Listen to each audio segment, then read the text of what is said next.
Les séries sont devenues une drogue sur mesure qui épouse parfaitement les courbes statistiques de notre époque. Une époque marquée par un manque de temps, mais aussi et surtout de sens. Notre activité favorite au XXIe siècle est passive. Elle consiste à tuer le temps face à des écrans plats, comme le contenu qu'ils diffusent. Mais si les écrans et ce qu'on y projette sont un des maux de ce siècle, le fait de binger en est son symptôme le plus flagrant. Parce que derrière ce mot, il y a tout ce qu'on connaît de l'addiction. Craving, perte de sens, dépression, déni, hallucination, paranoïa, honte, plaisir coupable. Les lendemains de visionnage effréné de séries ressemblent souvent à des lendemains de cuite.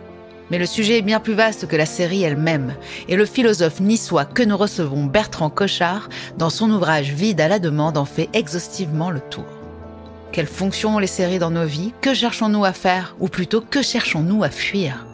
Pourquoi faut-il absolument regarder cette création que tout le monde encense? Pourquoi faut-il absolument finir une saison médiocre juste parce qu'on l'a commencé? Pourquoi? Allez, juste un petit dernier, après j'arrête. On vit dans des sociétés qui sont dépourvues de signification.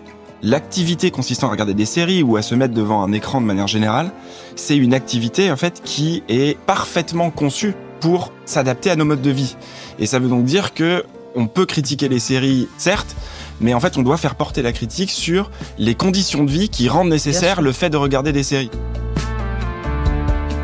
Les séries, la drogue du siècle, c'est jeudi dans Contradiction.